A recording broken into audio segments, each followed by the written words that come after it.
طيب انت دلوقتي قررت تبدأ قناة على اليوتيوب او حابب تصور تصوير سينمائي فوتوغرافي، هتاخد بالك ان انت محتاج اضاءة بروفيشنال شوية. المشكلة بقى هنا ان انت لما تيجي تدور على الاضاءات دي هتلاقي ان سعر الاضاءات دي في حاجات غالية جدا وفي حاجات رخيصة. هل الرخيص كويس؟ هل هيديني اداء كويس ولا لا؟ بس الاضاءة اللي معايا دلوقتي دي $170، ده سعر رخيص جدا على اللي هتديهولك الاضاءه دي. النور اللي بينور عليا دلوقتي ده من شركه ابتشر 120D Mark II، سعره مع السوفت لايت حوالي $1000، سعر غالي جدا. تخيل ده بتقريبا تمن السعر، معرفش، بس تمن رخيص جدا. طبعا انت هتضطر برضو تشتري له سوفت لايت، يعني هو مش جايب السوفت لايت. الشاحن 50-60 قشطه، هيمشي مع مصر، هيمشي مع دول الخليج كويس. يعني الريموت الصراحه يعني مش عارف، وطبعا في ناس كتير بتقول انه كبير شويه على ان هو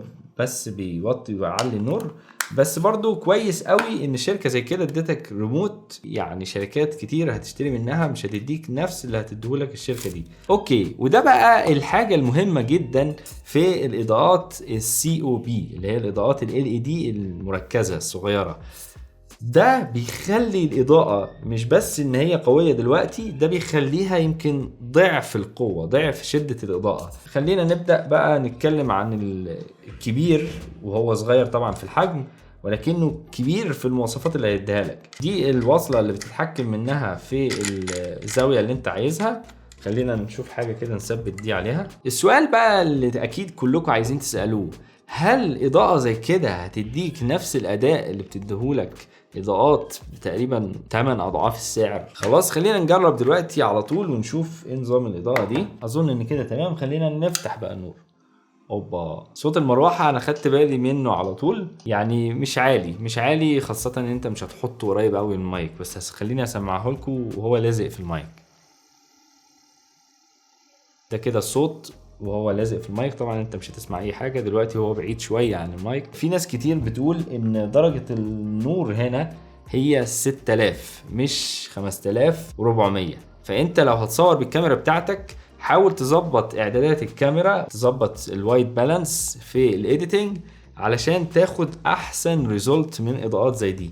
الريموت فتح بيقولك سوكاني، ما شاء الله. ده شبكه على طول، يعني انا قلت يمكن هضطر اشبكه. طيب دلوقتي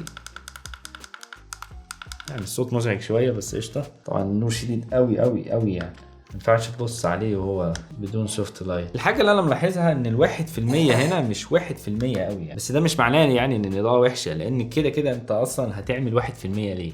يعني انا برضو مش فاهم 1% ده هستخدمه في ايه. ندخل على المزايا اللي فيه. CCT ده اللي هو الابيض، ما اقدرش اتحكم في الابيض، هو الابيض ثابت. خلينا نشوف بقى الافكتات دلوقتي بعد ما شفناها عرفنا الايكونز. فلاشينج مود، باباراتسي، ده اللي هو لو عايز تمثل لقطة ان في ناس بتصورك وانت مشهور بقى والدنيا دي، الكاميرا الفلاش بتاع الكاميرا. ده افكت الرعد لو عايز تمثل لقطة فيها برق ورعد. طبعا انت بتتحكم في الفريكوانسي، بتغير من هنا علشان تتحكم في الشدة والفريكوانسي. ده افكت اللمبة البايظة اللي هو الباد بالب مود، اللي هو يعني لمبة عمالة تقفل وتفتح كده وترعش وتعمل حاجات غريبة. اللي بعده افكت الTV، لو عايز تمثل لقطة مثلا ان في تلفزيون ضارب على وشك. طبعا بتتحكم برضو بالفريكوانسي من هنا، بتعلي وتوطي براحتك، تشوف انت لو عايز حاجة اسرع. طيب الافكت اللي بعده وهو افكت الفاير ووركس، ده لو انت عايز تمثل لقطة فاير ووركس في السماء، ده الافكت اللي هيديك الاحساس ده. وبس عندنا 5 افكتات. الحاجات دي طبعا يعني على الكاميرا انا عارف ان انتوا مش هتاخدوا بالكم منها قوي او مش هتشوفوا اللي انا شايفه، بس هي في الحقيقه ما بتعملش الحاجات الغريبه اللي انتوا بتشوفوها في الكاميرا، اللي هو الخطوط اللي بتيجي فجاه دي علشان الشاتر سبيد بتاع الكاميرا. ميزه بقى يعني فعلا رائعه في نور بالرخص ده، ان انت لو عندك 20 واحد من ده بقى ممكن تربطهم مع بعض بالتشانلز وتربطهم مع بعض بالجروب. 12 تشانل، 6 جروبات، فيعني حاجه ممتازه جدا من النور ده. عندك زرار التريجر اللوك، تدوس عليه فتره طويله تقريبا كده، مهما دوست خلاص مش هتتغير اي حاجه، هو ثابت على اخر حاجه اللي انت سايبها عليه. تفكه طبعا تفضل دايس. كل الزراير طبعا الموجوده في الريموت دي زيها بالظبط موجود هنا.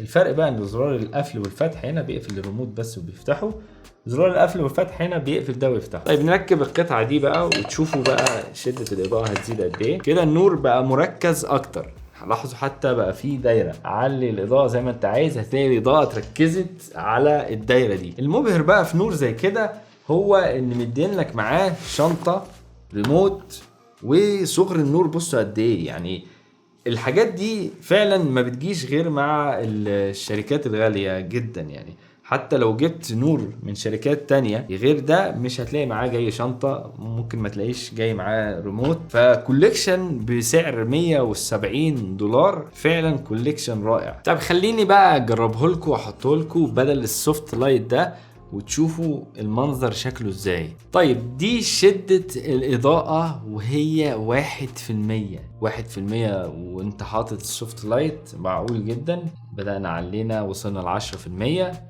25%، 50%، قريب من الريزولت اللي انا كنت حاطه بتاع الابتشر 50% تقريبا، معقول.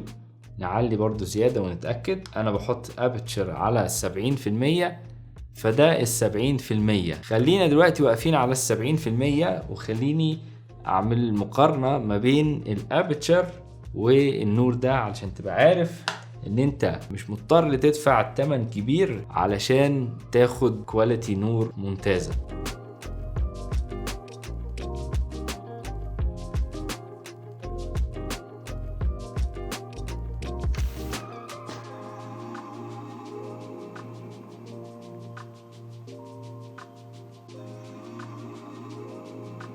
دي كانت مقارنة سريعة، كنت عايز اقارن 70% بتاعت نور ابيتشر ونور السوكاني X60.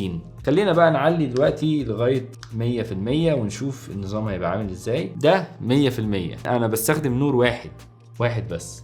فانت لو استخدمت 2 من ده بسعر ابيتشر اللي هو $750 سعر النور لوحده، اللايت دوم ب250، فانت لو جبت 2 من ده مع 2 لايت دومز ممكن تجيبهم مثلا بحدود $500 او اقل، ممكن اقل على حسب السوفت لايت اللي انت ركبته. في حاجات كتير ممتازة، روابط تحت في الديسكريبشن للحاجات اللي انا شايفها معقولة سعرها كويس وتمشي مع النور ده. نصيحتي بقى ليك لو انت هتبدأ يوتيوب الايام اللي جاية او هتبدأ يوتيوب السنة اللي جاية، حط مبلغ من البادجت بتاعك في سوفت لايت ونور استوديو احترافي. حتى لو هتجيب 2 والكاميرا عادي ممكن تقلب الكاميرا، على فكرة مش لازم تجيب 4K كاميرا، ممكن تمشي كويس جدا مع الفول اتش دي. وفي اوبشنز ممتازة جدا، مش لازم تحط كل مبلغك في كاميرا جبارة، لان النقطة دي في ناس كتير ما بتاخدش بالها منها، هي الاضاءة والمايك بتاعك. كله بيركز على الكاميرا وبينسى موضوع الصوت والنور، وانا مش بعيد عن الكلام ده. ارجع شوف فيديوهاتي القديمة وهتلاقي الصوت وحش جدا، النور يعني لو انت شايفه ماشي حاله بس انا ما كنتش راضي عنه. عامة ده كلامي عن النور ده. في الاخر اتمنى يكون الفيديو ده عجبكم، ما تنسوش تدعموني باللايك والشير والسبسكرايب، واذا عجبك الفيديو حط لايك، واذا ما عجبكش دوس على زرار الديسلايك مرتين، واشوفكم في الفيديو اللي جاي.